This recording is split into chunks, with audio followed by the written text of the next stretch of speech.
The Angry Chicken is a production of Amove TV. Bookmark amove.tv for more gaming and eSports shows. The Angry Chicken is directly supported by listeners like you via patreon.com/TAC.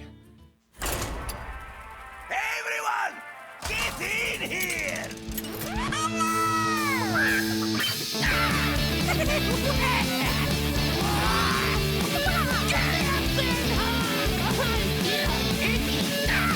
Ready for action! I've got the beast in my sight. A podcast about Hearthstone, Heroes of Warcraft. This is The Angry Chicken.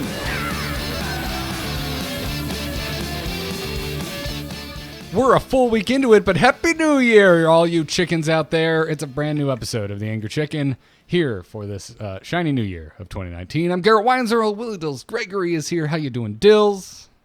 I'm fantastic. Excited to talk about a game that I think is actually much better than what people say when I go to Reddit. I totally thought for a second there you forgot the name of the game. I'm super excited to talk about this game thing that we play. Yeah. The Blizzard game with the cards and the craft of wars. There's rattle deaths.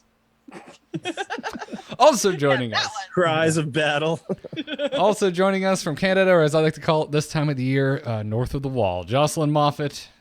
Welcome back. We don't have any snow, so I don't really think that we're allowed to call it north of the wall at this point. I'm already going to get off the topic of Hearthstone and say there's a YouTube channel I really like that is all about like racing your streetcar on the track, and they're based out of Canada, and they're still doing track driving, which they don't usually get to do this time of the year. Yeah, I don't know what's going on, but we have no snow and it makes me sad. It's literally pouring rain right now.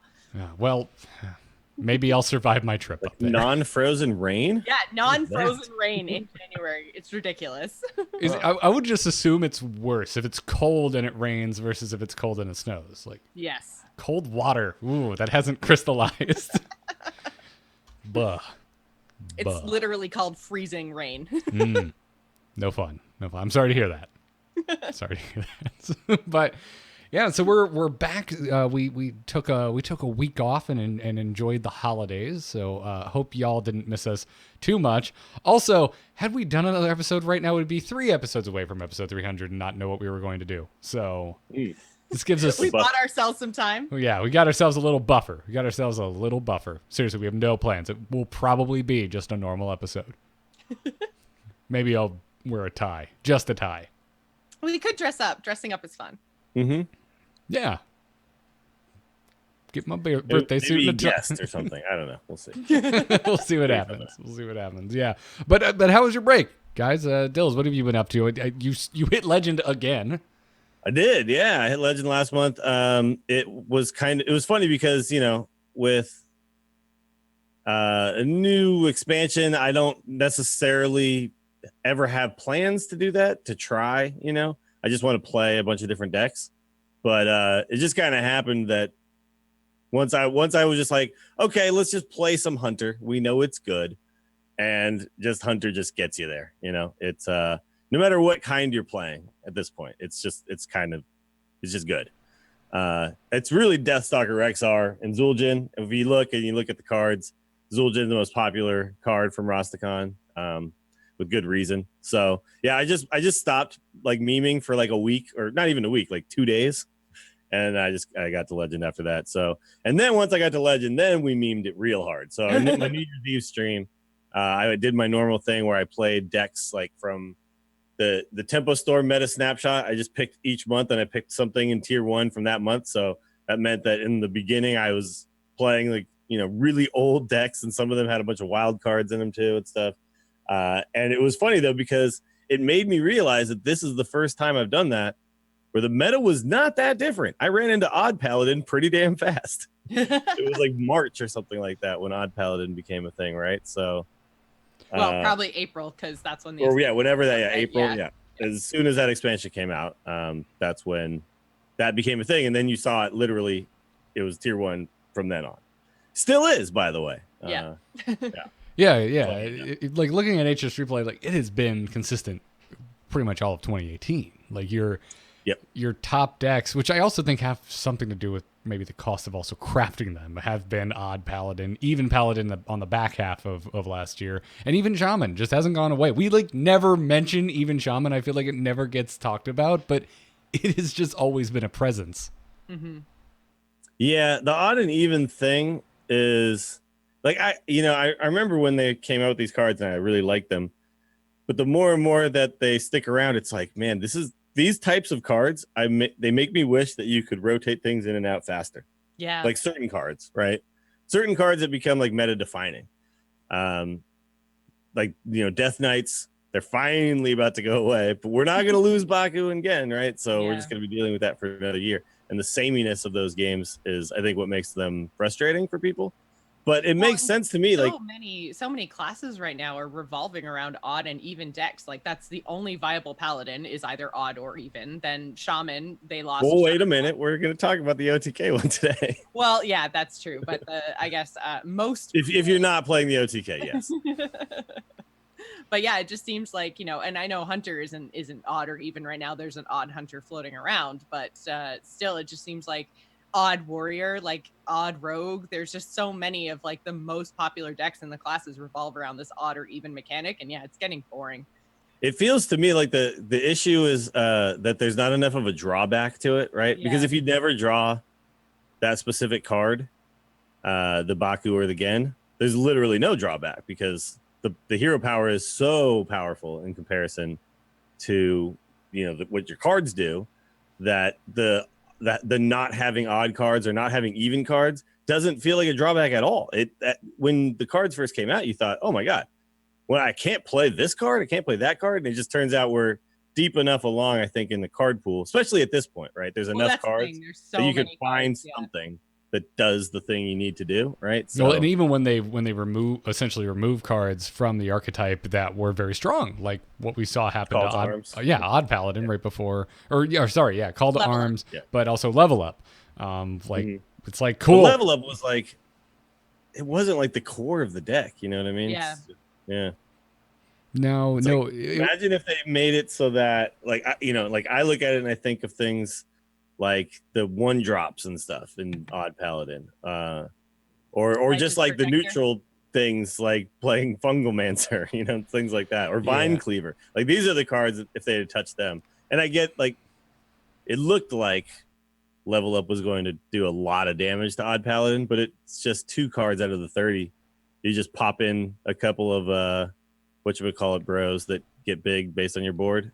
Oh, the Frostwolf Warlords. Yeah, Frostwolf Warlords. Yeah. Those old nuggets.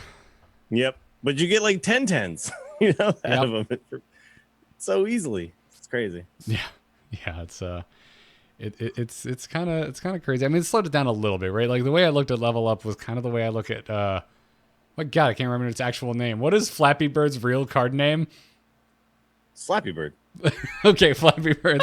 It's the way I look at that card in Odd Rogue, where it's like, if I took this out, this deck would still work, but sometimes I just get free wins because of this, and that's how I felt about Level Up. Is if they did not have an answer to me growing my token board, then it was just I just get to win quick. It let you win the game on turn 5 instead of maybe turn 7 or 8. Mm-hmm. Right. It was like I don't even play that card anymore, to be honest, in my Odd Rogue because like I understand that it can snowball out of control, but I've only ever played like one most of the time. It just feels like one of those cards that most people can deal with pretty easily at this point. So like it's just like I'd rather put proactive cards in the 3 spot. I'm with you. Please live, yeah, win. Right. I'm with you too. I'm just saying that's kind of the connection I draw is these type of cards that aren't make or break, but can just net you a quick win. That's what Level Up was too, right? You could totally play around Level Up by just saying, okay, I clear board on 4. That way 5, because 5 was always Fungalmancer or Level Up, right? One thing that Level Up has done, though, is it's taken away, when you play against Odd Paladin, no longer are you killing recruits over everything else, right? Because before, what you do is you kill recruits even over like 2/1s. You would still kill a 1/1 rather than a 2/1 because Level Up was looming, right? Now you just kill the biggest thing on the board, right? You just which I like. It never felt good just having to do that. It's like, oh, this feels bad, but it's the right call. But now I'm just gonna get chunked for an extra damage every turn. Yeah. Or I'm losing a minion that I wouldn't have lost if I'd have killed the 2/1 because now he has that one extra attack on that thing. Yeah. So I will say this though we're talking about what these cards kind of do to the meta, but I also want to talk about something that I think I feel like a lot of people I've been hearing on Reddit or people tweeting at me or in my chat when I'm streaming, that people are feeling like because there's so much variety in decks, there's just so many decks out there that are viable that and I've heard me and you have talked about it, Garrett, that it's harder to climb because there's not like a deck to target the way there used to be.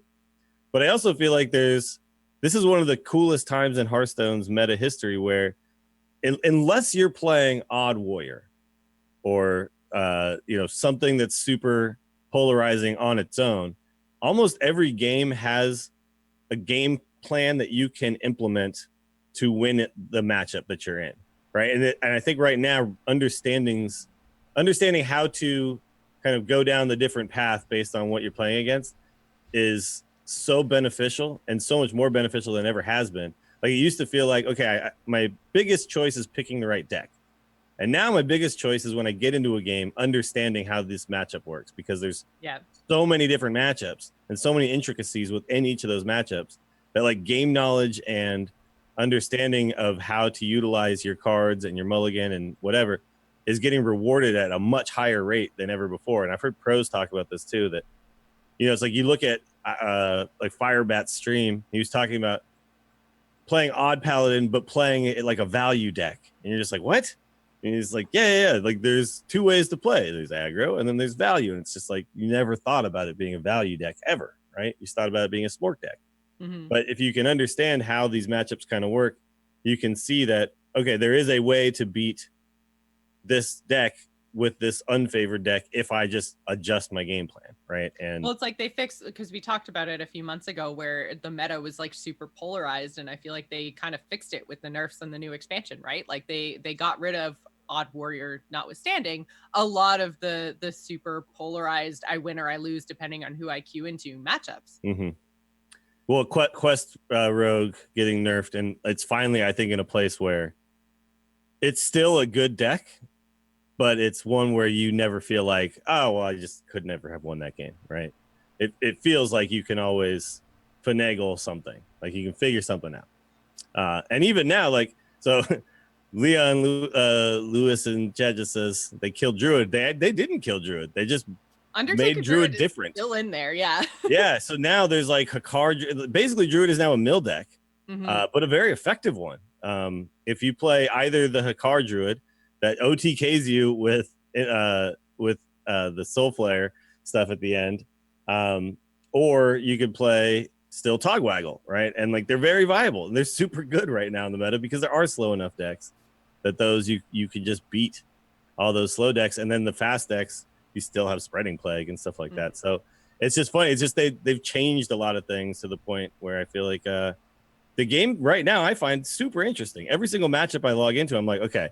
I'm like on HS replay, like, okay, what's the best mulligan for me? Okay, draw and win rate, this and that. And I feel like if I'm thinking through everything, I'm getting rewarded. Where there was a time when we talked about the best twist, right?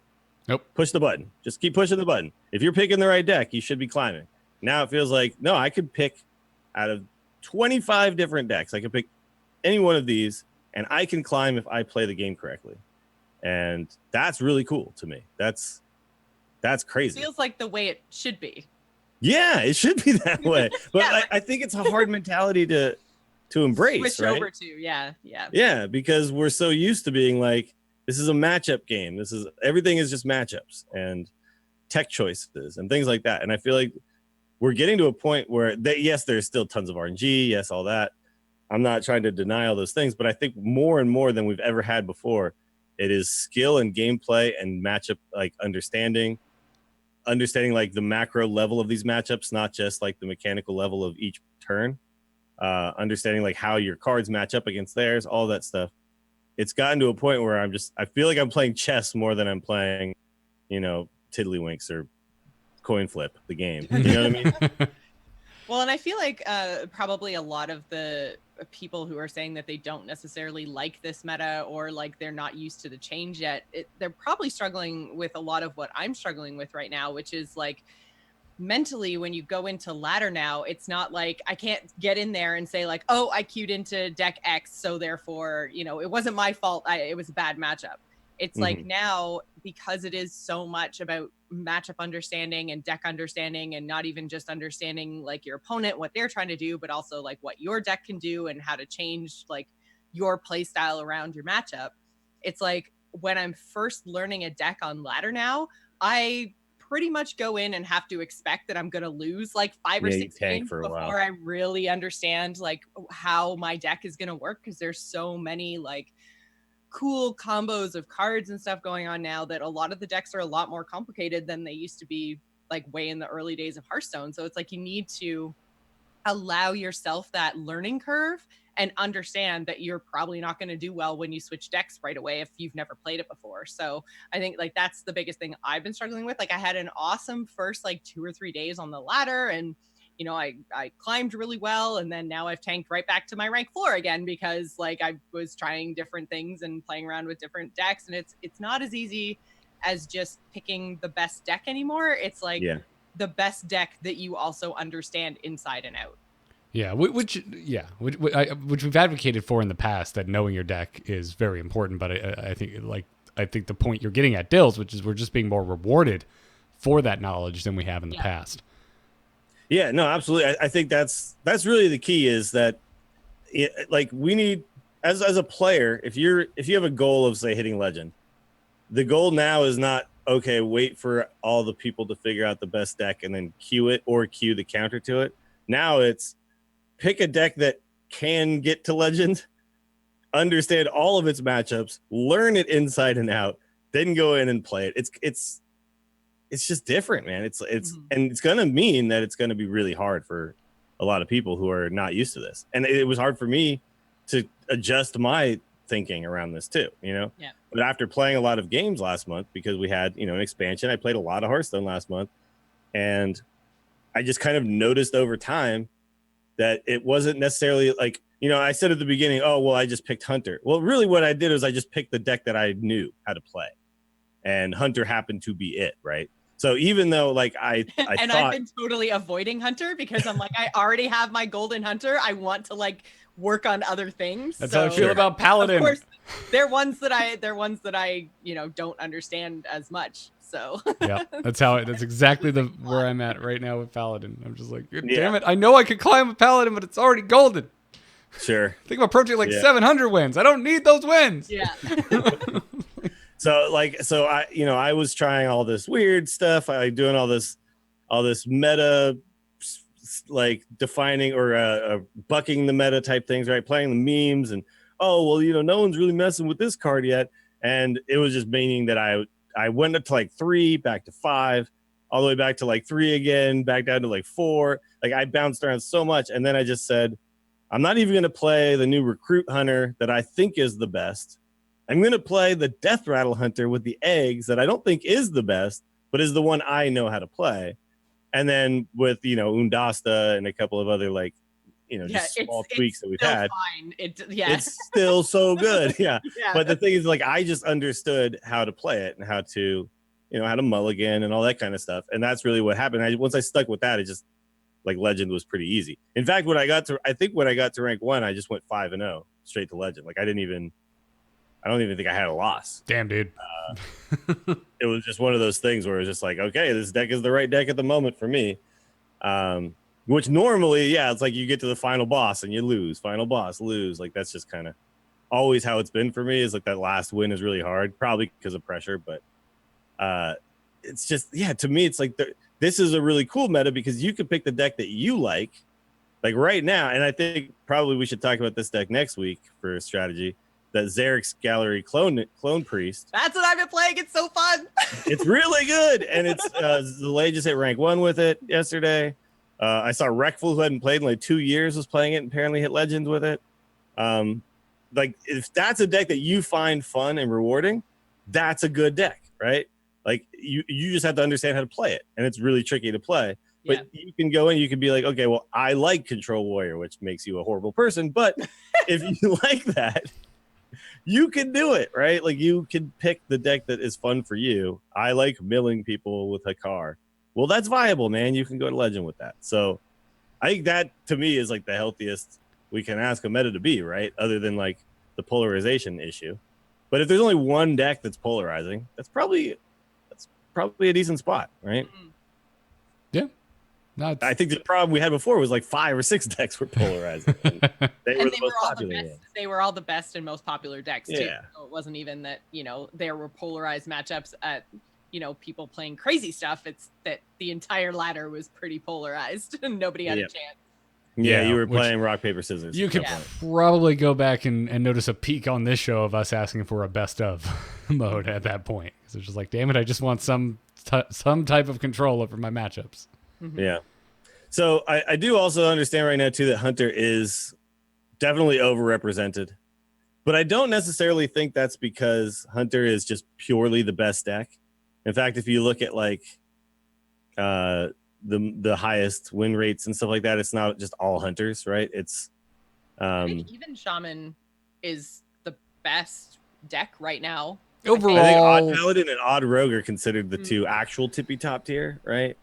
But it's just Hunter has 4 or 5 or 6 viable versions that don't have a lot of difference in their cards. Yeah. It's just, am I spell? Am I secret? Am I egg? Am I recruit?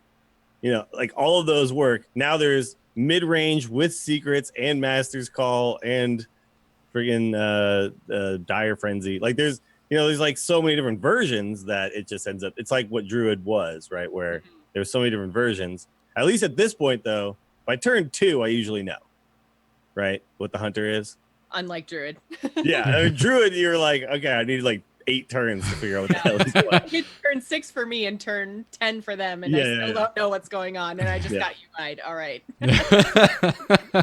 Well, let's see. I've seen Nourish. I've seen UI. Yep. Yeah. It's a Druid. This It is is a Druid. Yep. It's like when the But check Hunter, engine it's light like- comes on. Hunter, it's like, okay, candle shot doesn't tell me a lot, but does a secret happen on 2 or not, right? Like, Mhm. okay, That gives now you a I lot of can narrow it information. down quite a Yep. bit. Yep. Absolutely. Yeah. I mean, the overall, like if you go to like HS Replay meta, yeah, it shows your odd paladin and your even shaman right at the top. But that the way that works, I think on the meta side is they're conglomerating like all of the versions of that deck that they consider an odd paladin and they consider an Yes. even paladin.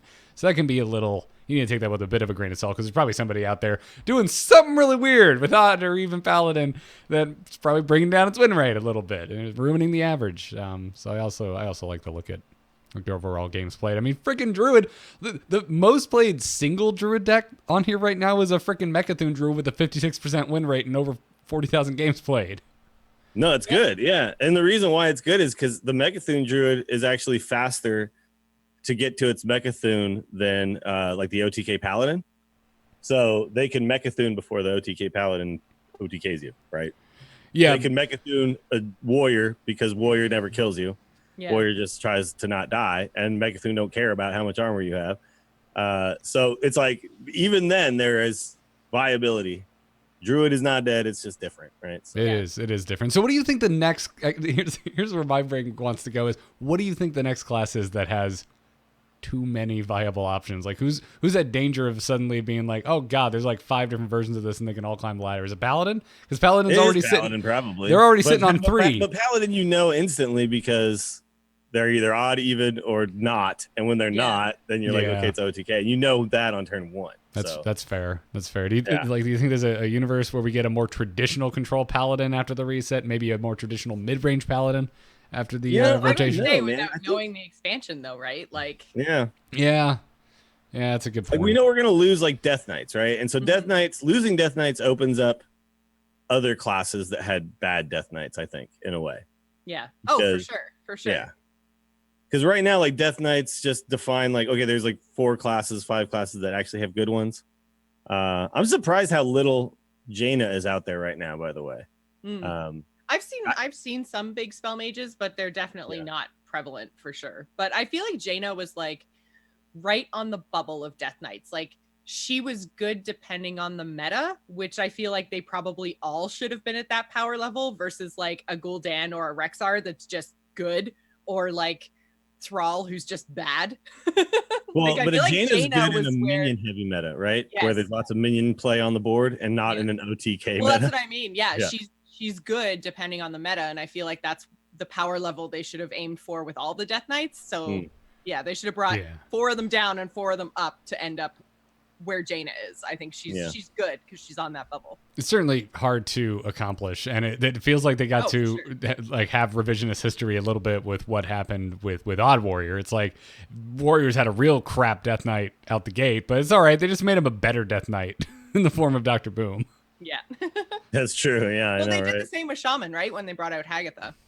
Yeah, Yeah. Agatha's a really good hero card. But Like, but really again, good. like not on the level of Rexar.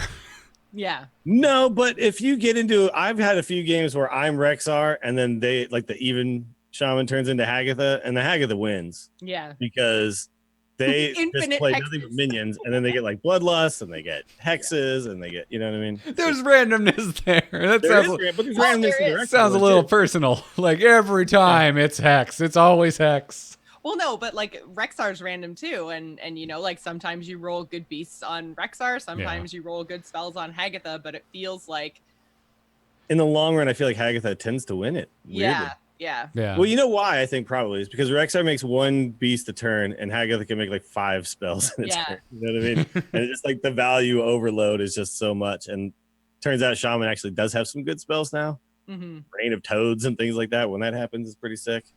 You know what deck is super fun, by the way? I don't know if you guys have messed with this, but it's like Kibler's new favorite deck is the Unstable Evolution Kragwa Shaman deck. I have not messed with I this at haven't all. played with it, no, but It looks so damn fun. It's another deck we got to at some point throw into our strategy section because and it's before not going to be around forever. I was gonna say, yeah, it rotates in April, right? Yeah, and it's Yeah, it is Unstable super Evolution. cool. It's not a high tier deck, but it's just the things that can happen are insane, right? Because you unstable a bunch of times and then you Kragwa the next turn, you get all those unstables back, right?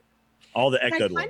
I feel like it's actually almost an advantage to play a deck like that right now. It's like everyone is trying to understand the meta, like everything that we just talked about with, you know, meta and ladder and matchups and everything. So if you're queuing in with a deck that people don't understand or don't know how to play against, or, you know, It's an like advantage.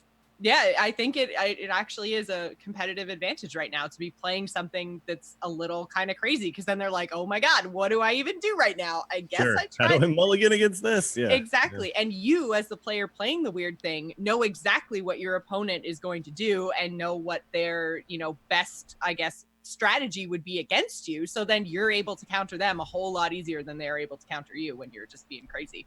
I will Yeah, say you hats know- off to you if you're doing that, though, because chances are the deck you're wielding doesn't have a lot of stats for you to look at and be like, yes, this is good and can work, and I have facts to back that up. You're going out You there have and to you're be the one who Yeah. Yeah. yeah, because I believes can't do it, that. right? I depend on stats way too much. Like, Yeah. like I can't go into this game blind unless I'm just kind of messing around. But I've never. That's why I love rank floors, because I prefer, like, I learn better by doing. So when I'm at a place where I can't lose any stars, then I can just mess around and learn and then keep going. Because Well, like stats, I find don't help me as much. Yeah, I think ranked floors are worth even more now. I think they're an even bigger boon to the game now because of the meta we find ourselves in. I was gonna bring it up earlier, but we moved on, and I wasn't gonna. But now that we're back to ranked floors, I wanted to mention Sorry. that you're right, because of how much you have to learn decks if you want to succeed with them in this meta. Ranked floors are amazing right now.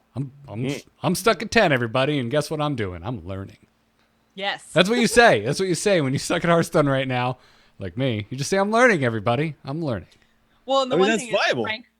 and rank floors are actually, I think, kind of hard to get out of. Like, I find the game so much harder at like 15, 10, and 5 than I do at, you know, any of the ranks in between, because rank, and even I guess like the right above, so the 11s and the 6s of the world too, because people who are playing at rank 10 and rank 5, could be playing like meta things, or they could be playing super crazy things. And there's so many more people at those floors than the other ranks that it's really difficult to figure out. And then It's the when you're Wild at West down there. yeah, exactly. And when you're at the 11s and the 6s and trying to get into that rank floor, you have the same problem as the people at the rank floor, right? Is that you don't know what you're queuing into. Someone could be playing something super crazy, or they could be playing something you're expecting. So that's knowledge you can use to your advantage, though. Like if Yeah. you queue into somebody who's ranked 6 and you're ranked 6, it's like, okay, probably we're both tryharding, right? yes, exactly. If they're ranked 5 and you're ranked 6, you're like, okay, he could be doing anything. Yeah. I got a mulligan kind of a wider array. Like, don't mulligan for a specific thing here. Yeah. I love that about the rank floor system. And I think, if we can look back on like the year that was 2018 and say like, what got improved a lot in Hearthstone, it was, I think, how the ladder actually worked. You know what I mean? It was a very frustrating experience for a long time for a lot of people. And I'm now at this point having much more fun on it. And I think, the pressure's been eased a little. Like the thing that made you have ladder anxiety has been eased up on, right? Mhm. To where now it's like pushing the button is not something I'm ever scared of. Even when I was at rank 1, I was just like, if I don't hit legend, I don't hit legends, right? If I do, cool. But if I don't care as much. And that's, I think, how you want it to be. And then when you get to legend, then you can make it this super competitive thing that, Which can even be- then, it's not even the super competitive thing. It's all bragging rights now, right? So now it is, yeah. But Yeah. I mean, I at some point, that's still going to matter to people to an extent. I totally think it still matters. Mostly to people, streamers, but yeah. Yeah. But like I say, it's bragging rights. It's not, competitive points anymore. So Yeah, which kind of makes me feel though that this is the thing that if we want to, I mean, we're going to talk about Hearthstone eSports at some point, but if you really want to make it super viable, is like you open it up to more things, right? Like when I think about like the Magic Grand Prix and stuff, it's like being good at a lot of things is important. I don't like the 30th, 31st being like I have to grind the ladder for this high finish, but like we've talked about, it would be cool if ladder still kind of mattered. Like if I hit rank 1 at any point, then I'm qualified for some ladder specialty tournament type thing or something. Yeah. Well, there's still so many questions. And with that in mind, let's hit this Yeah. bumper. Good That's news, everyone. So we still don't know the finer details of how Hearthstone will be played competitively in the new year. We just know there'll be basically 3 new sections, and one of them sounds like an invitational, but we're still not sure. But with those questions lingering, now we have more, because the head of Hearthstone eSports has left Blizzard. Che Chow is off to Ubisoft as of January 4th. yep. Blew things up and walked away. What? Do we know that? We don't know. What. No, yeah, we don't know the inner workings here. Like this could definitely have been like a lot of people knew that he was going to be leaving at some point, so he headed up the team on the way out and said, "Okay, we'll leave you with this." We have no idea, right? So, I will say though, he got tons and tons of love in his Twitter from all the people who worked with him. So it seemed like he was a very popular individual at Blizzard. We don't work one-on-one with a lot of these people, so I don't know if this is a bad or a good thing, right? Reddit seems to know. I don't know. I'm gonna hold out and just kind of watch what happens from here, because maybe he got things set up in a way he wanted and he just felt like done, and there was a new opportunity to do something new. And this could be a good thing if like the new person comes in with a lot of fresh ideas and energy and things like that, right? So I think I heard, but I can't remember where, so I might be totally wrong, but I thought he got replaced with the guy who was doing Heroes Esports. okay. I have So, not like- heard that. I haven't heard an announcement on an Yeah. actual replacement yet. So, but if that's like a rumor, then I'm guessing. Yeah, like I say, I can't Huh. remember where I heard that, but We could Mhm. reach out to someone, I'm sure, get that answer by next week. Yeah, they'll give us a. I'm sure. Yeah, for there's sure. probably going to be especially if he actually has been replaced. Then I'm sure they're Yeah. going to put an announcement out soon. Yeah. So what Ubisoft games are in the I think he esports went realm? to Rainbow Rainbow Six Siege Six would make the or most whatever. sense. Yeah. Okay, sure. That has a pretty damn healthy esport. Yeah, and also it doesn't necessarily mean he's moving into esports from esports, right? That's in the game. Well, he said he said he world. is. Oh, he is. Okay, cool. Or I'm sorry. His summary on Twitter now says Senior Director of Esports at Ubisoft. Ah, got it. Yeah. So that, again, to me, like, that's like a good sign, is that he's a sought after person in esports. So people must have thought that he was doing a great job. Well, Dills, clearly this is another in the long line of facts proving that the culture of Blizzard is getting so bad, and the company is clearly dying. So everyone's abandoning ship. Oh yeah, no, dead company, dead game. Yeah. Yeah. It's funny because when I look at all the stuff surrounding Blizzard right now, like our complaints about Hearthstone are not necessarily that like the same as what we're seeing in all the other games, right? Like our complaints about Hearthstone are like the slow movement and things like that. And in I think we could say that, like, in the last few months, it's gotten better than it has been in the past. Like seeing nerfs, a week after the expansion, things like that. Yeah. It is still sad to me that my Blizzard stock is down so much, but I'm like blaming that more on things like World of Warcraft and other stuff like that. I mean, if you didn't have a phone, you wouldn't be able to keep track of that. So this is what you get for having phones, don't you? That is a bad joke. That was a bad joke. I'm just gonna move on. And like the Diablo Immortal announcement. Well, this is the thing that I don't know. I hate to. I talk about Blizzard in too many different places. This came up on the instance, and I was just like, guys, are you playing the games? Are you enjoying the games?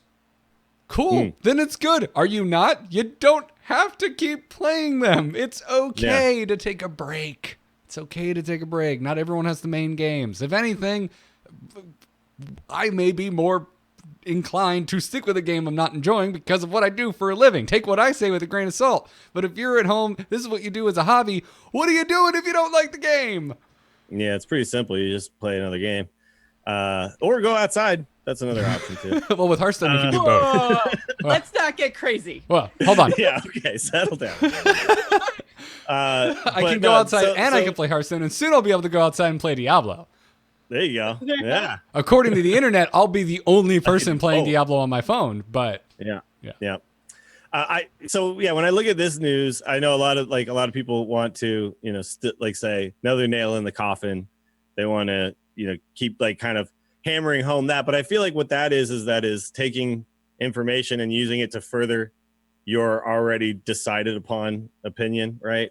It's like one of those things you can manipulate anything to like fit your agenda and what you think is going on. Yeah, Charlie I think Day that's in what's front going of on here. When I look at it objectively, I think there's a guy who got an opportunity at another company that maybe was more money or more responsibility or whatever, is a furtherment in his advancement in his career. And so he was the head of one esport at Blizzard, and now he's the head of all esports. All esports at Ubisoft.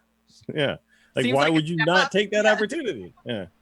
I would assume that would come with a pay raise. Probably. Yeah. I don't know about you, but I'm pretty motivated by making a living. Sure. Yeah. And advancement, all that kind of stuff. And when I look at Second Dinner, which we're going to talk about in a little bit, I think, that to me is like Ben Brode being like, I've been at Blizzard forever.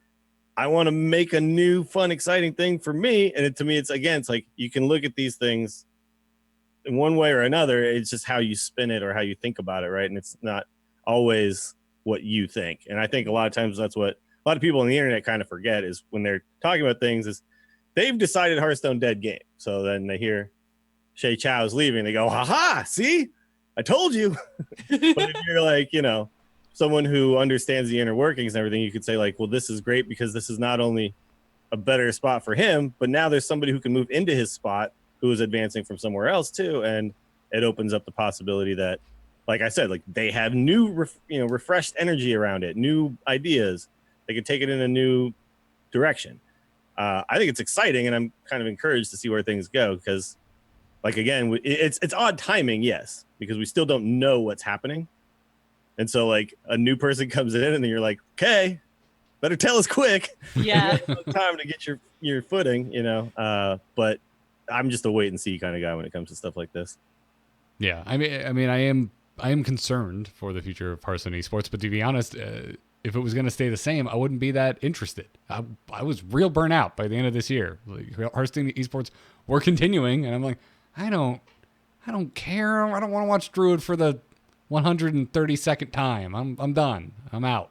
Well, yeah, and that's the thing, right? Is that there were like too many tournaments and they were too slow on the nerfs, so that all the kind of games and matchups and lineups and things, it didn't change all that much week to week. Right. So it did need a change. Whether they're going in the right direction or not remains to be seen, but at least they've got a change coming. All I'm saying is I'm in the boat where if the change is not great, I'm personally not really losing anything because I wasn't going to be that invested this year if it stayed the same. If it stayed the same, So. yeah. By the way, the last tournament of the year that I really paid attention to was the all-women tournament, and that was fantastic. So, like, there was definitely a lull in the middle, but I think, I do think that I think the thing was, don't burn yourself out on it, right? Like, don't watch the tournament 4 straight days or whatever. Like, kind of come in and watch. I think that's the biggest hurdle that I think esports in general has to overcome, is how to properly televise a tournament. That's not okay. I need to watch 36 hours of coverage here to know what's happening. Like, it needs to get boiled down to like a football game. It's 3 hours. I watch it and then I leave. Yeah, I'm done. Like, we got to figure out how to do that with esports. That's like the biggest issue, the biggest hurdle, I think.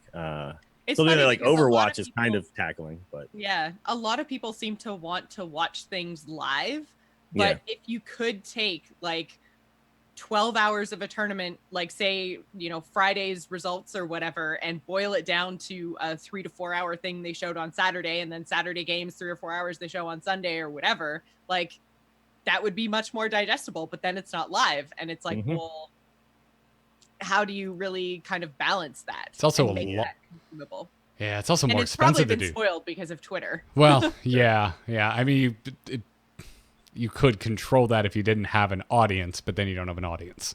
that's also, why like a season is better. Man, a season would be so much better with just matches, but I mean, to a certain degree, I think it should just get boiled down to significantly fewer players before it gets broadcasted. Do your open. Show me the top 4, not the Swiss bracket and the whatever. But I mean, Magic has this problem too.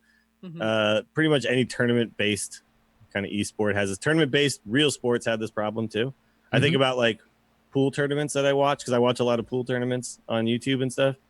And you're watching the loser's side match, round 8, and it's just like these aren't really that important until we get to like the top 4 guys. But I don't know. Or like golf. Golf has this issue, I think, too.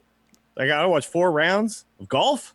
You understand how much golf that is to watch? Watching golf. I don't want to watch any golf ever for any reason. Golf is one of the things that like you have to play golf and then you'll watch golf. Like, I play golf, I can watch it, right? I think esports works a lot the same. Like, you don't have to play football to watch football, right? Yeah, fair. Let's imagine you don't play Hearthstone and someone throws a Hearthstone game up on like TV. Are you going to be like, hell yeah, what is this? It's well, that helped in the early days. The game is so easy to understand compared to, well, the non-existing Artifact or digital Magic games at the time. But now, oh my God, compared to its competition at the moment, it's even more easy to understand than ever. But still don't understand Artifact. I've played it. Yeah, Artifact is. You want to talk about dead game? Holy crap, dude! It took like weeks before they lost like 90% of their player base. Apparently, that's nutty. Buyer's remorse, and it wasn't even that expensive. It wasn't. I don't mind the $20 is whatever. I had to give it a shot, but man, that is just. It's disappointing, to be honest, because I did want it to be a real competitive. It's cool. It's just not for me. And if I'm going to play a second card, really for me, what it boils down to is the amount of time I'm going to have to spend like getting good at it. If I'm going to play a second card game, I would rather play Magic. Yeah, I already got a second card game.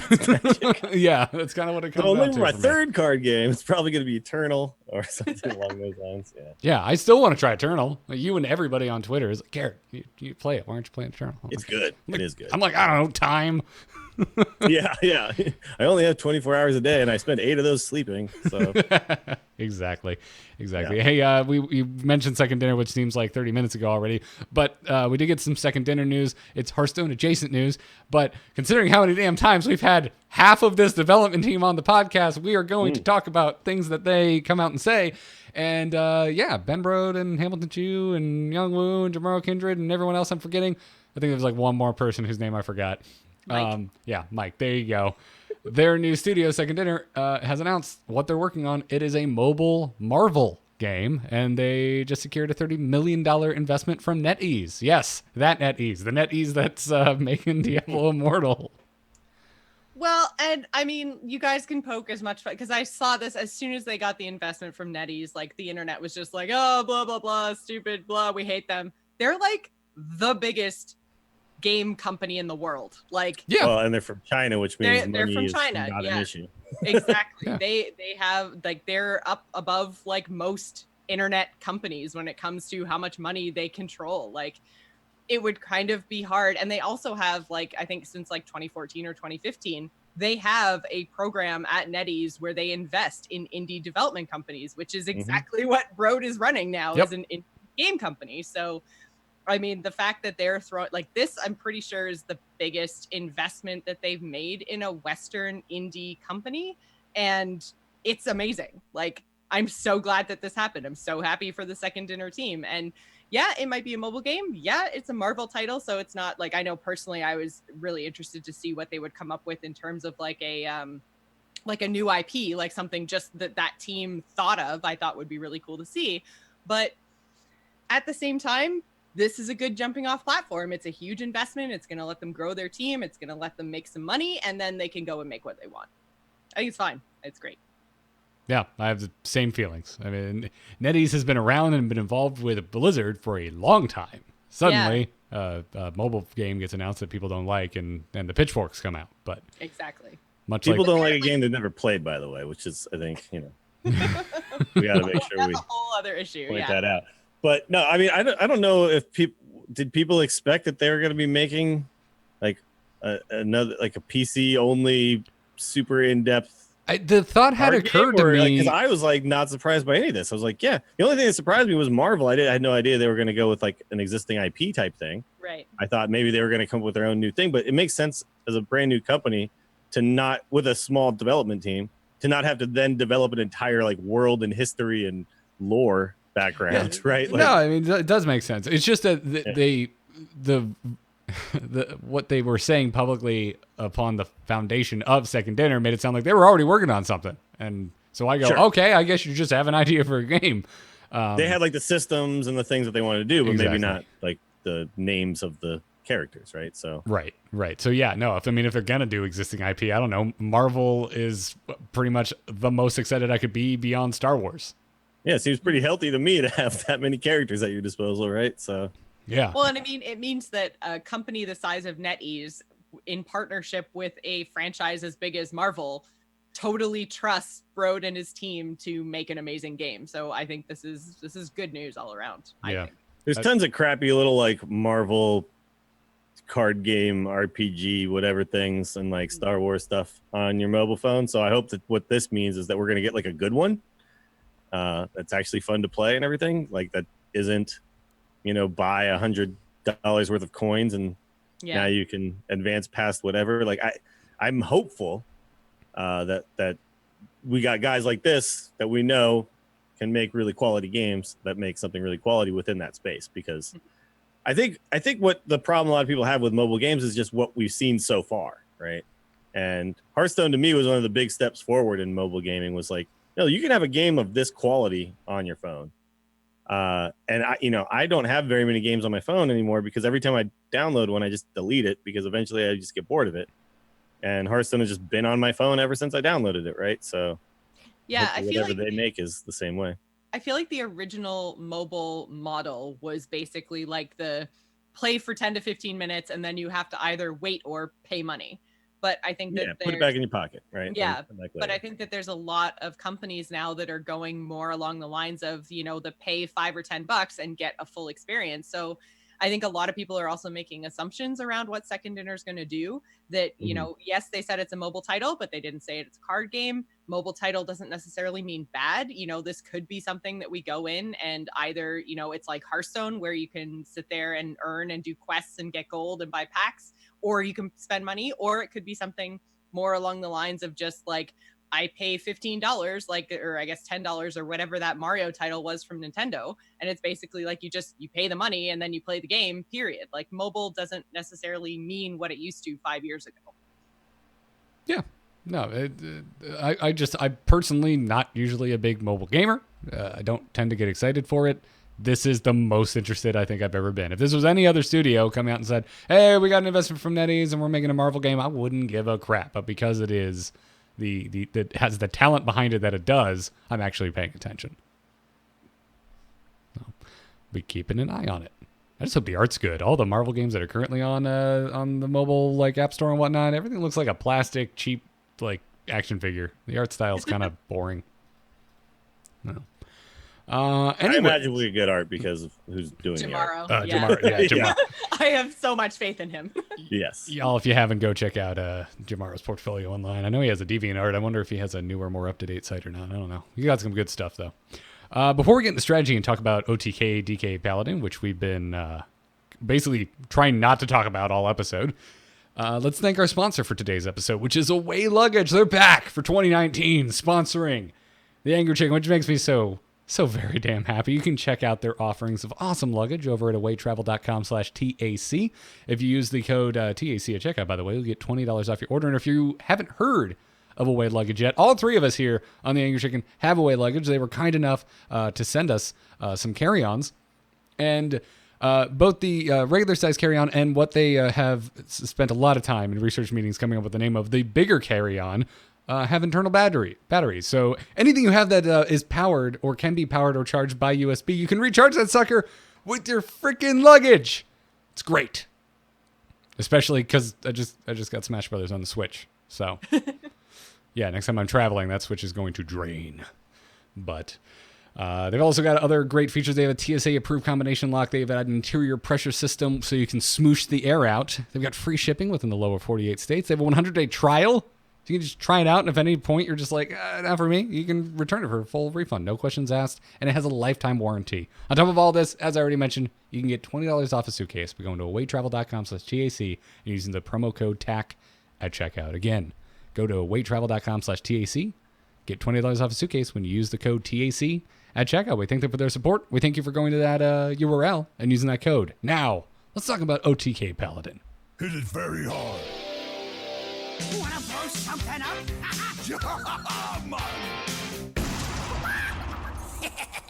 Time to pay. I'm so glad because I was playing this deck starting on. I was procrastinating because of the holidays, and I started playing this deck on Sunday. And I'm like, all right, I'm gonna get some games in, I'm gonna get some experience for the Angry Chicken.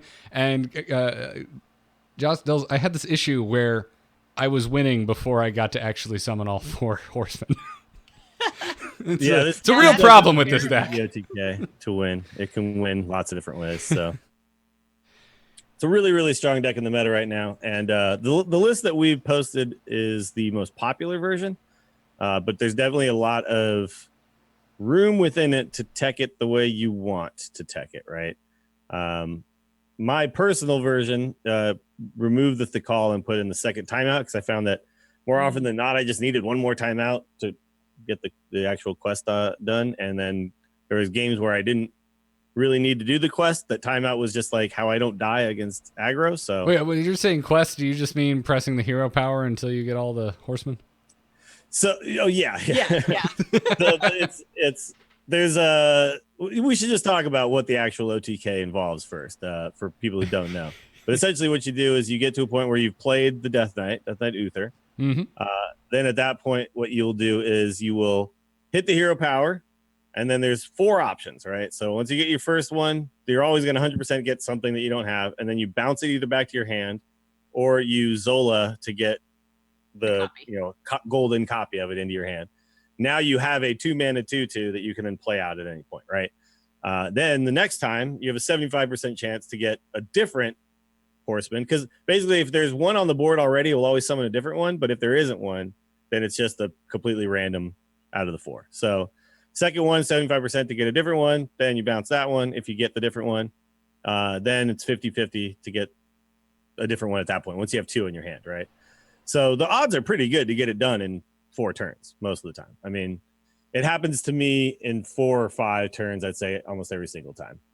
And at that point in the game, usually you're kind of safe because now you've played the 5 mana lifesteal or the 5 attack lifesteal weapon.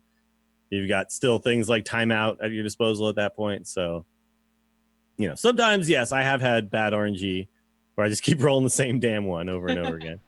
And that can be super frustrating. But yeah, so it's, that is how you beat like other control decks, right? Or sometimes you just get to a point in the game where you just can do it. But you beat aggro and mid-range decks by just running them out of stuff and just being a super control deck. So and sometimes you just beat people down. Sometimes you just murder them. Yep, that happens. I also have. I know you're on the maybe the call isn't necessary for the deck, but sometimes I just have an ass ton of health and armor because of the call. Yeah. So you know why so the reason why I think the call is not as important as it used to be is because there isn't Malagos Druid anymore, right? So the call is like really bad against like Mechathune decks, and in the mirror matchup, the call is like a really bad card. But I understand why it's there, right? It's there so that you can utilize the healing that you have early on to actually heal your face and use that armor to then get above a certain amount. The reason why I ended up taking it out is because I just kind of discovered that more often than not, my actual health total didn't matter over 30 in the current, what I consider like the current meta, right? So, yeah, just eventually I just kind of decided, I don't need, I think the second timeout is more valuable to me. But let's say, a damage-based OTK combo starts to kind of come back. Like if the cloning priest, Actually, the call saved my bacon against a cloning priest. Mm-hmm. Yeah. And they can still kill you because they can get 40 damage mind blasts, so they can still kill you no matter how high you get. But it's just, I feel like right now the damage-based OTK decks are doing so much damage that the call didn't come into play as often, but it will come into play sometimes in those situations. Also, I just like him if you can get him on turn 3. It's just like, well, it's turn 3, 4. Not the worst thing in the world. Yeah, I just kind of found, I don't know, just playing it a lot, I just kind of found that he just didn't matter as much. I do look at the drawn and played win rates though, and it's it's definitely like clearly a good card when you draw it and play it. It's just to me, I found the second timeout way more valuable, and I was struggling to figure out what else I could take out, right, to put in the. Because like, what would you if you want a second timeout? What would you take out? Well, first I'd be a jerk and say I don't really want the second timeout, but if I had to, yeah, man, that's. That was my issue. I think that's it. There was nothing else that I wanted to take out. I mean, maybe the call to arms, because, man, except versus priest, which throw crap back in my deck, I almost never need the second call to arms. That's true, but I think the reason, like, you want two because you need to the find first it. one you just want to draw. Yeah, it's like one of the best cards in the deck, right? So I'm hemming and hawing because it has a crazy mulligan win rate. It's just the best card in the deck by far. So it's that was my issue. So the reason why the second timeout became so important is because I was finding that there was so many times where at the end of the game, I was just trying to get my combo done, right? And I found you kind of almost run out of resources because I usually had like a Zola and then the 2 panda dudes. And I was like, okay, I don't really have that much room in my hand, especially with copies of my tutus. Like, I've kind of gotten rid of a lot of my other stuff. So when they're playing big boards, I'm like, I've already used my qualities. I've already everything. Like, I'm about to take all their minions to my face. Timeout can help you get that extra turn or 2. I just needed one more turn. Yeah. And also, too, it allows you to go into fatigue without worrying about that killing you, right? So there were games where because I would done things like Potion of Heroism and Flash of Light and stuff, and then I was Linessing and drawing a lot more cards than I wanted to, I was in fatigue, and timeout actually saves you from fatigue too, because it's until the next turn or whatever, right? So your natural draw you lose your immunity before your natural draw, but if you Linessa, then it will save you from all that damage. Yeah, exactly. Like there's just so many times where it's like the fatigue damage was going to matter, and I was able to stem off some of that, right? So it's I think just too important to me to have the second timeout. I know that a lot, like the most popular one only runs 1, but I think I started to really kind of turn that around when I was watching Firebat play this deck a lot. And he was just like, man, I don't know why you'd only run one timeout. It's just so important to so many matchups to have the second one. One drawback to this deck, though, I will say to everybody, is that these games are going to take a long time. So if you're trying to draw to climb quickly, they take forever. Which when I'm trying to climb, I don't like playing a deck that takes a long time because it's just at a certain point I just feel winded. Yes, which is a shame because I really like this deck and I'm having success with it. But this is not the type of deck that I would personally want to climb with. So this was one of the decks that I did use to climb to Legends last month, and basically the way that I did it though is that I picked and chose the moments when I thought this was going to be good for me, and then I went back to Hunter, right? But like there was moments where it was just all warrior, something like that. And I'm like, man, I faced so many warriors, dude. Let me just play this OTK, and it's just really, really good. To like they don't kill you, and then you just have inevitability, right? So against other control decks that don't have a faster OTK, this deck is just like straight up like this is rock paper scissors with those decks, right? Yeah. And then with like tempo based and aggro decks, you have so many tools to control that you have this other game plan of just run them out of stuff. Yeah, So, and to heal. Like the freaking Kangor, I feel like no one respects him. Some of the healing I have pulled off with Crystal Smith Kangor is absurd. Oh yeah, yeah. Actually, early versions of this deck were running like lay on hands and things like that. Oh my god, that seems so unnecessary. It's Although, so unnecessary, I mean, the draw could be nice, but also you have kind of with you, Giles. I usually have like an 8 card hand from like turn 7 onward. Mm-hmm. I just don't have the mana to spend just doing that, right? Like I need to be controlling the board and doing stuff to the board every turn. Yeah. Well, it seems like we're in so much more of like a minion-based meta right now that like if you're not doing anything to the board, you are so far behind. Oh yeah, yeah. Especially with all the hunters around, you need to be doing something to come back at them. But this deck is just it's funny because there's so many games where I feel like I'm not really doing. If neither of us are really doing anything, I'm gonna get there, right? Yeah. If you're doing a lot of stuff, I'm always able to react. Like there's just so many tools, and then there's just backbreaking things like playing Linessa. You just pop that Linessa down. It's surprising to me how little silence there is in the meta because there's like exists, no silence at all. The only silence I see is when Deathstalker Rexars make owls with zombies, right? It's like I never see. Actually, yeah, that's a good point. I was running double silence in my control warlock deck, but like no one. Well, even warlock runs spellbreakers, but that's about it.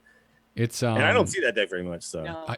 I feel like I blame Secret Hunter because I feel like because of like Death Rat on Recruit Hunter, you kind of want to, but because of Secret Hunter, you're just like I don't know. It's like a coin flip. I'm probably gonna end up against the Secret Hunter.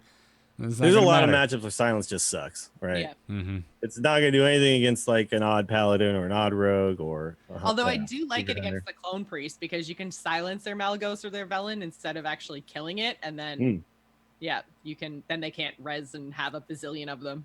That's true, yeah. But it's just it's one of those things where it's just not really in a lot of people's decks right now. So Linessa's just very, very strong right now. Plus, I mean, if they have to silence the first steed or the second steed. Then by the time you get to Linessa, it's like, well, okay, I'm out of silence at this point. That's the other thing I really like about Linessa is every other paladin deck, and I have played them all. Every time I spike Ridge, I'm just like, they're gonna have an answer to this, and I'm just gonna get 2 for 1, and I'm gonna cry. And this one, I'm like, I don't care, Linessa's coming eventually, and you're not gonna have a way to deal with it anymore. Exactly, yeah. So there's some interesting kind of spots in here where I see people saying different things. Like, okay, should I Panda first, or should I Zola first, or should I Zola the Panda? You know, like things like that. My personal preference is to do the Panda first because it costs more mana than the Zola, and I just want to have the possibility of more mana in my hand later on. Because when you start doing the combo, your 2 mana is kind of allocated to the hero power, and then it's either 3 mana for the Zola or 4 mana for the Brewmaster. I kind of like to just start if I have the opportunity to use all that 6 mana just on the combo. I'd rather do that because then that leaves me 4 Like maybe I want 5 to do like a timeout plus something else, right? Later on. So I tend to start with the one that's more expensive if I can. Yeah, I get rid of the expensive stuff first too. Yeah. The other thing though too, it's Unless, the Hero Powers Panda Zola the Panda is kind of nice because it leaves behind a 2/2 and a 5/4. Mhm. And then those can help you with tempo into the next turns to buy you time. So that's one of the I reasons. was gonna say, yeah, I Zola if I have like if I've just played Lunessa or if I have like something with the Spikered Steed or something. Like if my 2/2 on board is going to be protected till the next turn, or there's a very high chance it's going to be protected till the next turn, that's when I'll Zola, because then it makes my chances of rolling a different one better in the next turn. But if I just have a plain 2/2 on the board, then I don't Zola. Yeah, when you don't bounce it, and if you think the 2/2 is going to live, yeah, Zola's better because it leaves the 2/2 behind. Yeah, for sure. But the Panda, like the difference there too is like, do you think that double 2/2s are going to be better for you next turn, or do you think that a single 5/4 will be better for you? There's other things too. You got to consider the bodies that are So it depends. yes, It depends. But so it depends. I think Yeah. you did a good job of going through all of the ways it does depend. So. Yeah, these are the considerations that you have to have. Also, the heroism and the flash, you got to be a little bit careful because you have to determine what kind of matchup you're in. In like a lot of times in a aggro matchup, I flash my own face because I just need to. Sorry, we're children. What was weird about that? Just imagine you in a trench coat flashing your own face. I'm sorry, it's hilarious.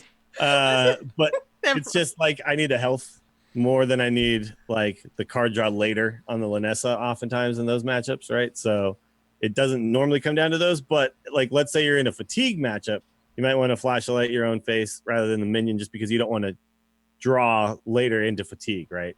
Where it's going to matter, right? How many cards you've drawn. Yeah. So you have to also be understanding like, okay, am I going to need more draw later or am I going to not want more draw later? So you really have to kind of determine where this is what I talked about at the beginning of the show. It's like understand what kind of matchup you're in and how the game is going to play out, right? You have to be thinking like 15 turns ahead when you're doing stuff like this. Yep. Luckily, I think it's pretty apparent against most decks you're going to be. You're going to know if you're facing down some like aggro and you might just want to flash a light your own face versus actually have the breathing room to spend a flash of light on your own minion. Yeah. But like, is it a race to your OTK?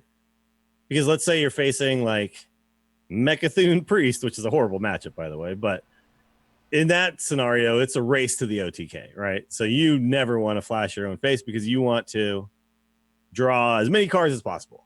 You need to get to the combo and start doing the combo ASAP. But is it like a fatigue thing that's like just trying to run you out of stuff so that then you start taking fatigue damage? Like then you have to kind of be aware of that. It's just one of those things where there's a lot of nuance to those decisions. So these are going to be the things that kind of separate you from when you start playing the deck to when you've had like 100 games played with the deck. You'll start to understand these decisions a lot more, but think about them as you learn it for sure. And then the really bad matchups, like I said, are the OTKs that are faster than you. So Clone, Mechathune Priest, they kind of OTK you before you do. And then sticky boards. So Death Rattle Hunter, that kind of stuff. I find that, sometimes, yes, aggro runs you over. But for the most part, I'm able to deal with it if I'm able to mulligan properly. So, one big equality Pyromancer turn can just turn things around.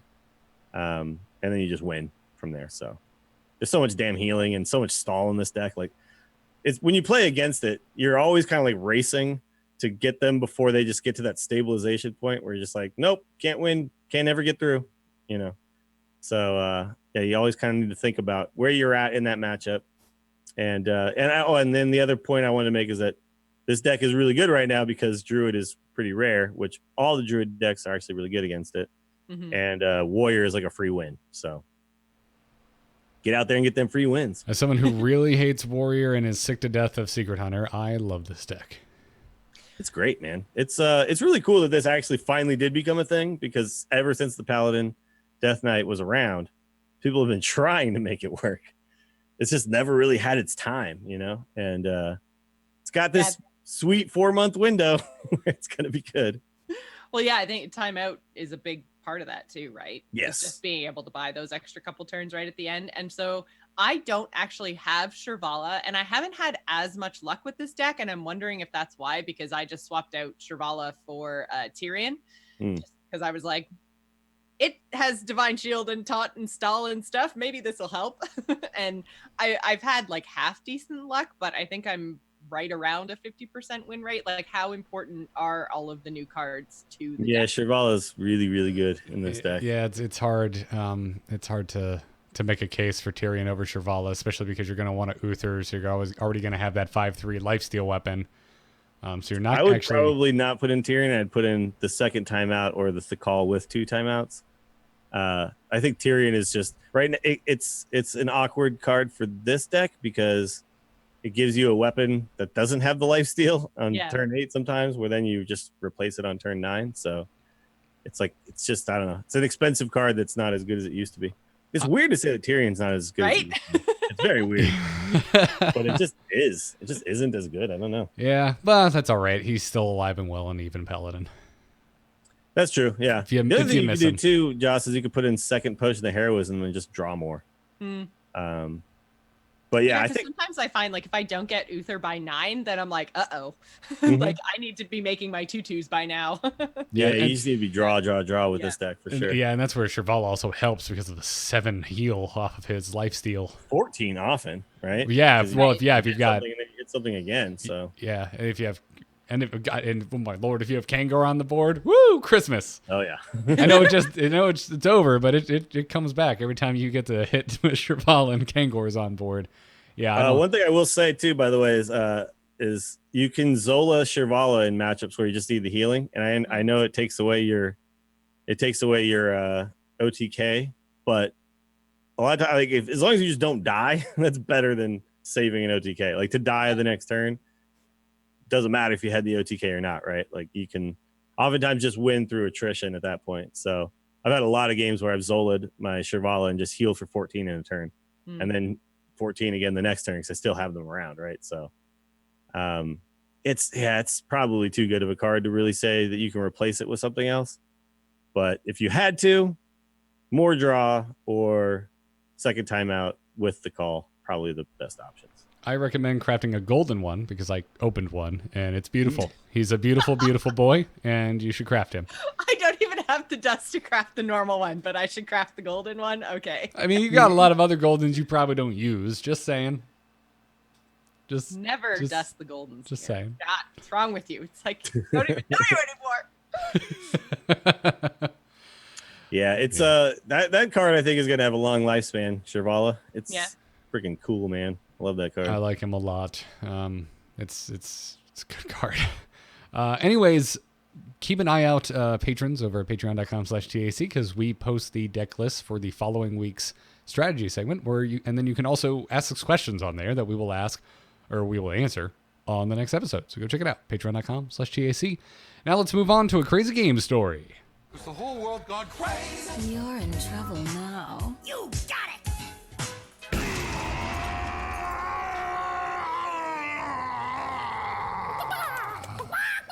You can send your crazy game stories to tacpodcast@gmail.com. Today's comes to us from Rob from London Down Under, as Rob wrote it. That's how Rob wrote it. Rob writes, the craziest of game stories, my disgruntled fowls. Playing Even Shaman, I queued up against a Warlock. Turn by turn, we traded. I weathered the obligatory Hellfires and Defiles, and they cleared my board not once, not twice, but 3 times. I even managed to put their 2 Mountain Giants to bed, along with their Hooked Reavers who managed to enter as 7/7s. Things were looking pretty damn good for me. And then, well, I was introduced to Gul'dan. I can't remember exactly what my life points were at this stage, but what I did know was that each and every turn there was going to be 3 damage to me and 3 health to him, a total of 6, not in my favor. A far greater match than my Hagatha. I cleared the demons that Gul'dan had brought along to the party, and it was looking pretty dire. He had 18 life, yet I was probably around 10 or so, and I figured there was no way out of this. He had 1 minion on board, me none. I played a fire elemental, deciding if the 3 damage should go to the minion or to face. I reluctantly threw the 3 damage of fire to his face, thinking it was all of nothing. Upon playing the minion Hagatha, Upon playing the minion, Hagatha the Witch, via her passive hero power, gave me an unstable evolution. I played it on my fire elemental. It turned into a charged Devilsaur. What is this madness? I hit his face for 7 more damage, which brought him to 8 life. Feeling happy that I had put up a good fight, I played the unstable evolution again on the Devilsaur. What madness? It evolved into King Crush. Straight to the face for 8 damage and the win. Sweet. That's amazing. I love you're sitting there just like, fire 3 damage, face or minion, face or minion. Damn you, I'll hit you in the face, but this probably doesn't matter. That's why you never concede. Well, yeah. That's what I was talking about with Hagatha, man. Hagatha can just find you stuff, crazy stuff. By the way, Detective Dill's on the case. He didn't turn a 6-cost minion into a Devilsaur. He probably unstabled twice there to get to the Devilsaur. Oh. Well, he had to. Had Because to. it was 6, then 7, then Devilsaur cost 8. That makes sense. Okay. Yeah. So he missed a So step he there. missed one unstable in there, but who knows what the 7 drop was? Probably something He terrible. probably, honestly, at this point, he probably wasn't even paying attention. He was probably just like, YOLO, unstable. Wait a minute, I could, what is this? Yeah, and then it's green all of a sudden. You're like, Yeah. whoa, I can hit stuff. Yeah. I've been there. You have that really bummed out face, and you're just like, click, drag. Yeah. Okay. Oh, what a crappy minion. Well, I've got the minion. Click, drag, poof. Holy shit. And then click, drag. Oh my god. Oh my god. And in my house, it would be, Katie! That's how it would go down here. One video game. Yep. It was good. Well, before we wrap this up with an email or two, I want to thank our patrons supporting us over at patreon.com/TAC. We got a nice little surge of new patrons right after the new year. I don't know what happened because we haven't taken a week off in a long time. Like, this is the longest amount of time where there hasn't been an episode of The Angry Chicken. And Yeah, it's weird. Like, oh shit, knocking lights over. I'm so excited. Like, 8 of you, like within 2 days, we're just like bam, bam, bam, bam, bam, bam, bam, patron. So thank you very much. It helps us out a ton. You know, we mentioned it time and time over, but this is a large portion of how we make a living. So if you want to support the show, if you want to support the 3 of us, head on over to patreon.com/TAC. And we thank you in the order that you signed up. So I may not be even getting to any of those new patrons yet. But on this episode, we want to thank Gabriel, no last name given, James O.H., and Timothy O. Thank you very much for the support, everybody. Now, let's bring it home with some emails. Hello. Hello, it's me. Hello. Just quickly, do you get my message? Yep. Oh. Hello, brother. Send your emails to attackpodcast@gmail.com, or if you're a patron, drop us a question in the Patreon Discord. And that's exactly what Cheesy Bob did, because he has a question. He says, back in the day, I rather enjoyed playing Control Warrior, but in the current meta, I absolutely hate playing as or against Odd Warrior. What makes old school Control Warrior different from modern Odd Warrior? Can I add to this? Excluding that it's just really freaking polarizing. Because I feel we've already kind of beaten that fact about Odd Warrior to death. I mean, the old Control Warrior was never this polarized. But that was just a different time, man. That deck played so different, too. It did gain a lot of life.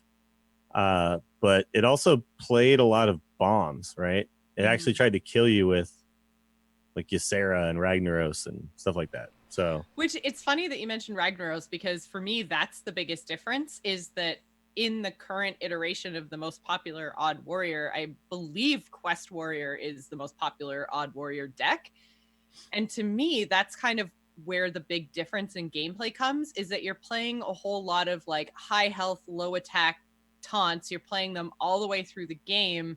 And then your reward is this rag hero power that never goes away. So I feel like that's just the really big difference, is you're not playing big, huge, bomby type minions anymore. You're just trying to kind of protect your face while you have this random 8 damage going all over the place every turn. And I think that as much as Rag used to be played in the old Control Warrior, it wasn't the win condition, where I feel like the Rag 8 damage randomness is kind of how Odd Warrior kills you now. Yeah. And to me, that's less fun as the person piloting the deck. it's like when Rag is one of a few big kaboom things, then that's awesome. But when it's the way you win and you're just pushing the button and then both you and your opponent are hoping it goes somewhere else, like it's just not as fun. I think. You bring up a good point. It's you can't interact with it. You can interact with the minion Ragnaros, but you can't interact with the hero power.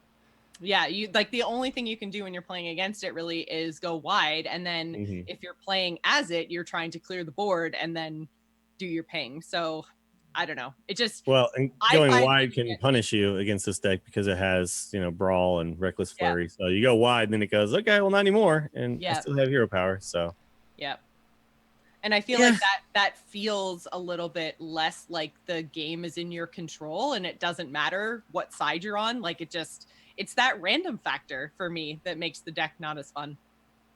Old Control Warrior, I feel like, and I don't want to say new Control Warrior doesn't take skill because we just had that whole matchup conversation. It totally does. Yeah. It still takes skill, but I feel like Old Control Warrior was a deck that even I strayed away from because I felt like I'm like, wow, there are just so many different things that you have to take into account. You've got even like fatigue a lot of the times and all that kind of stuff that just feels like the new warrior isn't really like that, and you don't have the same satisfaction of the big bombs that you had in the old one. So it's kind of like I'm playing like little piddly mid-range stuff all the way through to get my quest done, and that's not as cool and exciting as some of the decisions that you had to make in the old Control Warrior deck.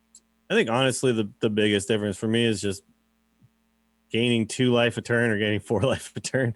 It's like more than anything else, it's just that's what makes it so damn polarized is you can never kill them as a lot of the aggro mid-range decks. Whereas old Control Warrior gaining armor was actually something you had to decide to do. Yeah. And it took specific cards, right? Like there was a time we had Shield Maiden, right? And that was, you had 2 of those in the deck. You didn't just have infinite gain 4 armor every single turn, right? You had Shield Block, you had Shield Maiden, you had the little what's the 2-mana 1/4 guys? You had like minions that would do it, but it wasn't this like infinite generation of armor, right? And the infinite generation of armor to me, think about back in the day, you probably wouldn't even play Reckless Flurry in Control Warrior deck because the armor was too important and too hard to come by. Now it's like I just Reckless Flurry you because I know I can just generate, in a few more turns I'll be back up to 16 armor. You know what I mean? So it's like my armor is, it's just disposable. I can just throw it away anytime in favor of like board control. So take away the fact that they gain 4 damn armor a turn, and I think the deck becomes a lot less polarized. Like imagine if it was 3 instead of 4, a la like the Hunter hero power. I think in that scenario, the deck kind of gets back in line. It probably is a lot weaker, obviously, but gets back in line with the polarization a little bit, and maybe makes it a little more skill based, and the armor is a little more precious. But right now, it's like they just throw it away. They don't care. Yeah. Well, that's part of the kind of the back to the conversation about the odd and even Baku Gen stuff, right? Is that like when it was an easy design decision to use the same hero powers as Justicar, but the thing that kept those decks in line was the fact that it wasn't guaranteed right from the beginning of the game. Now and you had to play a weak 6-drop or whatever, right? Yeah. And you had to spend 6 mana at some point to upgrade your hero power. Now you just get it. Yep. Which was nice because one of the things that we talked about with Keleseth that made Keleseth so polarizing is that you had to draw it early and then you had to get it down, and it made it so that Keleseth was super polarizing, and we didn't really like that card design. So they tried to work around that by saying, okay, well, if you build your deck this way, then you'll get the benefits right from the start. But the benefits, I think, are just too powerful. And I think they probably, when they made odd and evens, they should have taken a look at, what happens if we just give an upgraded hero power. Maybe we should rethink this, and maybe we should say, okay, upgraded hero powers now mean this instead of just taking Justicar and giving it to you from turn 1. Yeah, like they could adjust what we have now. Like what if Odd Paladin was a 2/2 instead of 2 1/1s? Yeah. What if this was 3 armor instead of 4? Because like a lot of the other ones I think are pretty balanced, right? Yeah, they're not bad. But the think about like the shaman one. You'll never see an odd shaman or whatever, right? Because it's like choosing doesn't freaking matter. Yeah. 1 mana totem, sure, that matters, but the choosing of one doesn't matter at all. So it's, it's like there's just such a disparity between what's good and what's not good. Like healing for 4 as the priest is still never even been good, even though you'd think that sounds pretty strong, right?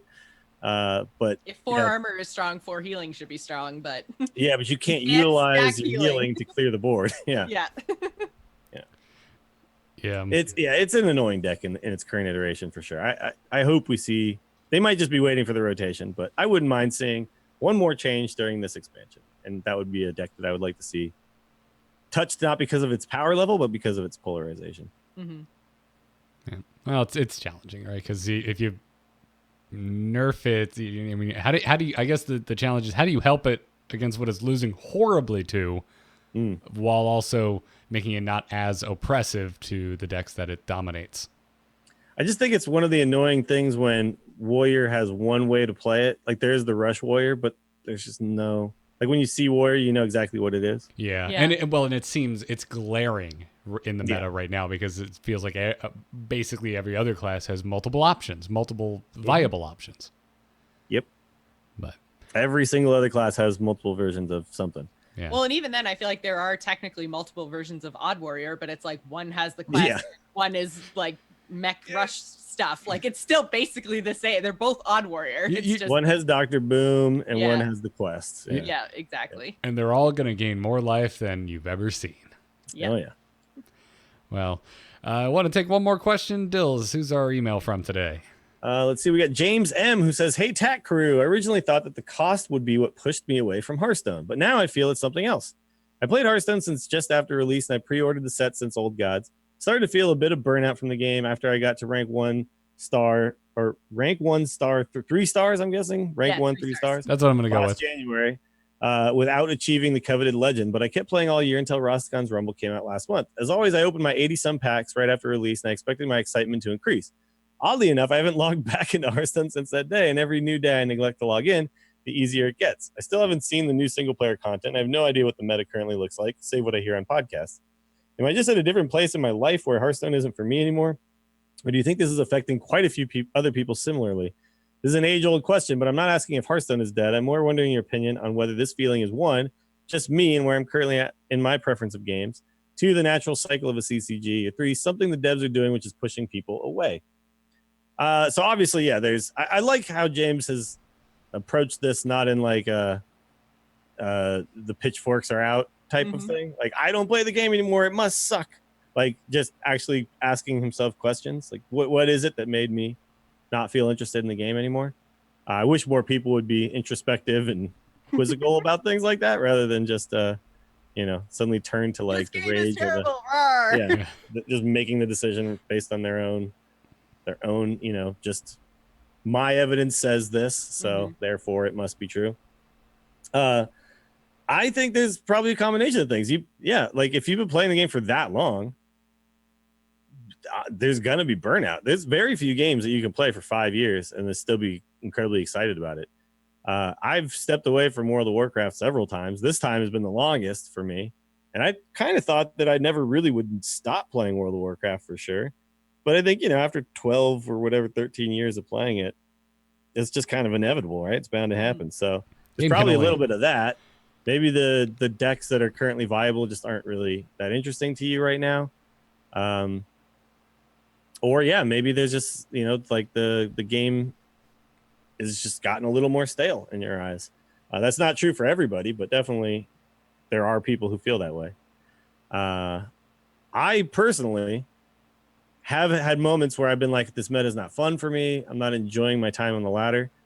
And then I just kind of give it some time. And then when I come back, generally I'm fine again. But I'm having that's kind the of most fun I've ever had. So.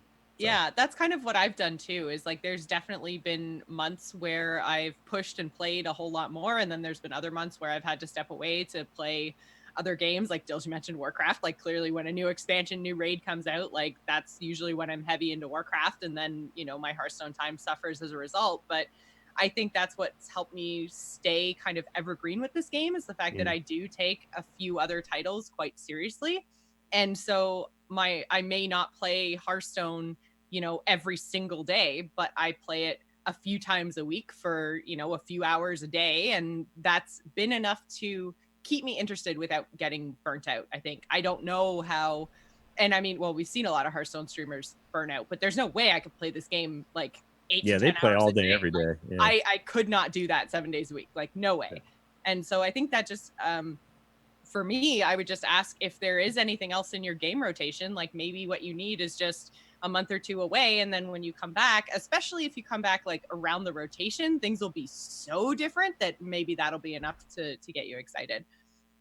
And I'm actually also curious to know if he's played since the nerfs, because if he hasn't played, Oh, well, yeah. hasn't, yeah. So if coming back to Rostakon's Rumble now, I think it's going to be much different than it was on release because of the changes to Druid. I think He said he hasn't played since that day, so I guess yeah, not. so Yeah.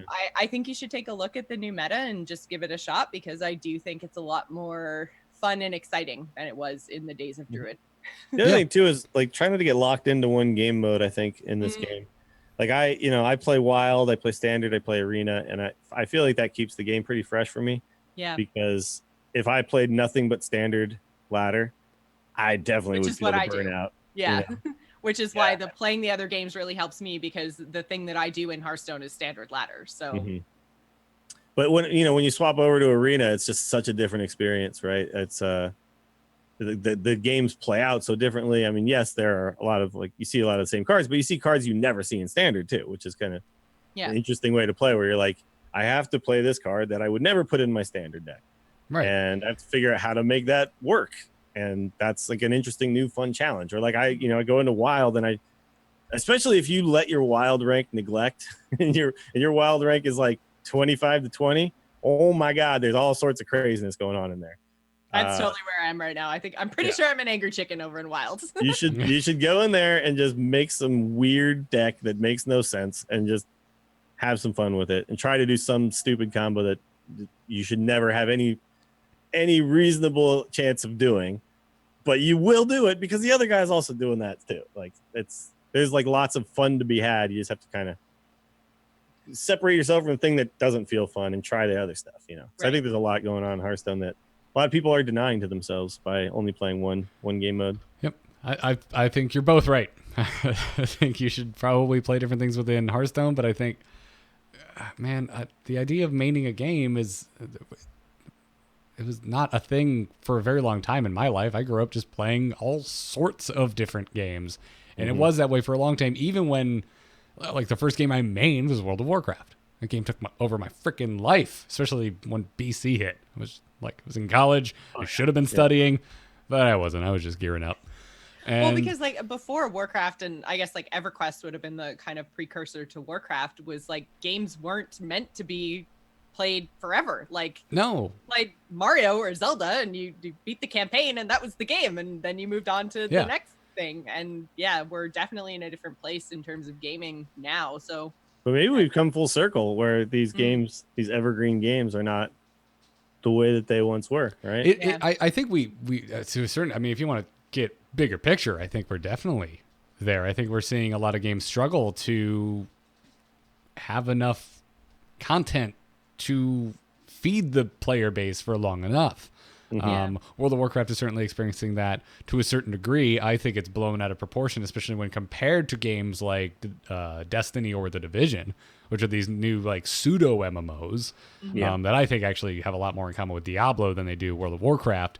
Or Diablo is another great example. Although apparently we got an expansion canceled at some point, which bums me out. But that Diablo to me though too, it's one of those games I use as like a buffer, right? Yeah, I don't play the crap out of that game. That's but a great. Just the other night logged in, took my barbarian that I hadn't touched in like 2 years, and finally got like the 6th piece of the waste set for the whirlwind build, and was like, oh my God, I'm just whirlwinding everything to death. This is amazing. I was having so much fun. And then, I know that like I'll have that moment with it, and then I'll put it back down again for like 5 months, and then I'll pick, it's like those are the types of games to me that, yeah, you could play the crap out of them and you could just ruin it for yourself, or you can use it as like a thing that just is there. I know it's there. It's always there. I can pick it up, put it back down. I think Hearthstone can be played that way too. I think a lot of people you don't have to log in every day and get to Legend every month. You can just use it as a time filler. You can use it as like, I haven't played in a while. Let's see what could be fun here. Like, don't even worry about being like a meta player or anything like that. Just do the thing with it that is fun for you. And if it's not fun at all, then bounce, man. Like, don't feel bad about it. Yeah, no, I think But it's all good. if you did used to play it a lot, and if you did used to enjoy it, I would say give it another shot. Yes. Like the meta is so much different than when you opened your packs. Yeah. But don't try to like box yourself into like the way that I used to play it is the way I should always play it. You know what I mean?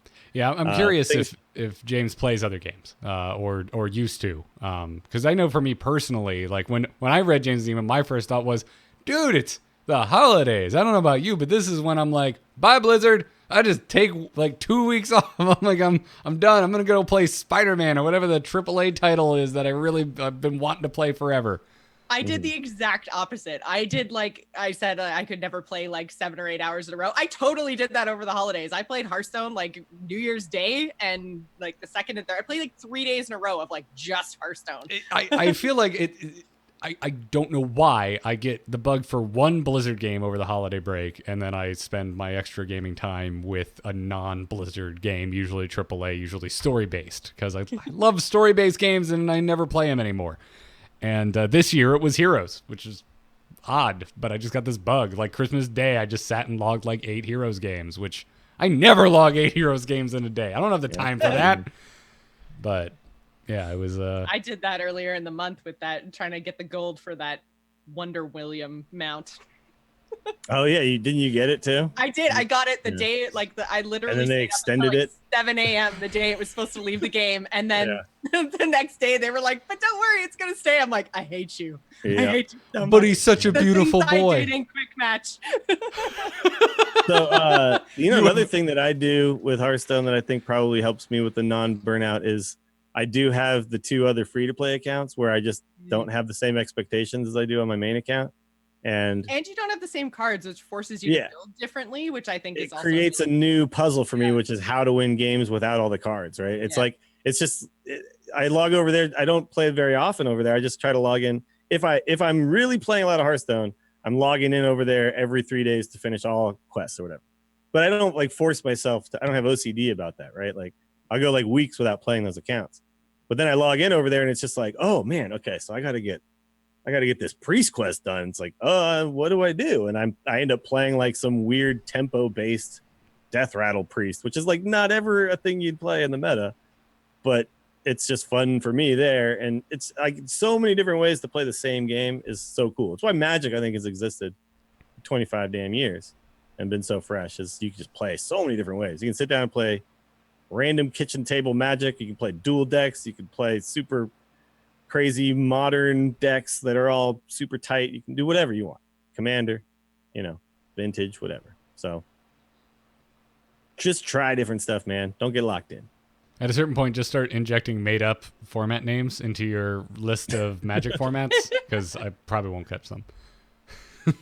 I really hope that the future of Hearthstone is to have a million formats like Magic, because it's so interesting to me to like if you played a lot of the weird formats that they've interjected into MTG Arena, like they did like a special Crypt draft.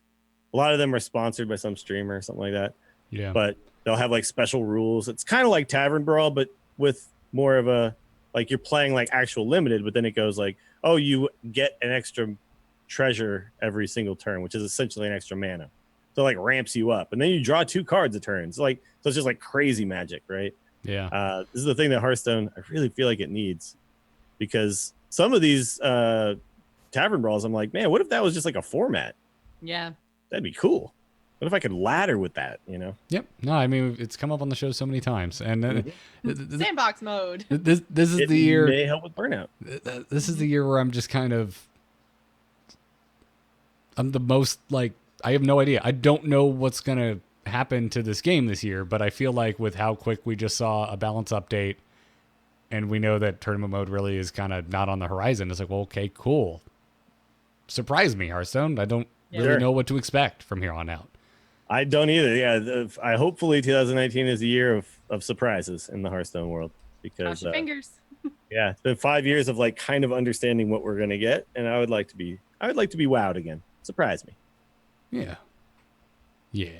So thanks for your email, James. Keep the emails coming. tacpodcast@gmail.com. Again, if you're a patron and you have your Discord account. Yes, you are a patron. Actually. If you're a patron. I like it's droll. I was thinking of it like a bad cyborg, but you're right. It also is a bit of. I'll go over and become a patron. Anyways, if you're a patron and you have Discord attached to your Patreon, you automatically get added to the Angry Chicken patron Discord channel. And there's deck list suggestions, guest suggestions, and a question channel where you can just drop a question. It won't get lost in the inbox, and we'll add it to the show. Go check it out. Thanks again to our patrons, by the way, for supporting us over at patreon.com/TAC. Huge thanks to our producers, Declan H. and Sean C. Thank you for the support, you too. If you'd like to catch the whole back catalog of Angry Chicken episodes, which are, including this one, all 296 of them. And then there's like Brawl episodes in there. It gets kind of weird for a while. Yeah, there's a lot of episodes. Head on over to youtube.com/AMOTV. Remember when we used to do Brawl episodes? Ugh. I gotta say, that was the worst idea we ever had. Yeah. It's the worst. Just the none. worst. Just the worst. Oh my God, guys. It was the new thing. We had to. Hey, guys. Yeah. Hey guys, we didn't talk about single player again. Yep. I know I was going to say something, but then we were running a little bit long, so we'll talk about it at the top of the show next week. Just spoiler alert, not for us. Not our jam. Dills, before we go, where can everybody find you? Twitter @WillieDills and twitch.tv/WillieDills. I will be streaming like tonight and then the rest of the week. And then it looks like I will have a hopefully light bartending month. So hopefully we'll be around a lot. But I want to thank everybody for the super support during the 12 Dills of Christmas. We 12 days of streaming in a row is rough, man. But you guys were there for the whole thing. And I got a lot of support. So thank you guys so much. Jocelyn, what about yourself? You can find me on Twitter and Twitch. I'm at Joss Plays, and yeah, it's the beginning of the new year, so I don't really have a whole lot of stuff going on right now. Everything's really quiet, but just go check out Gamers In.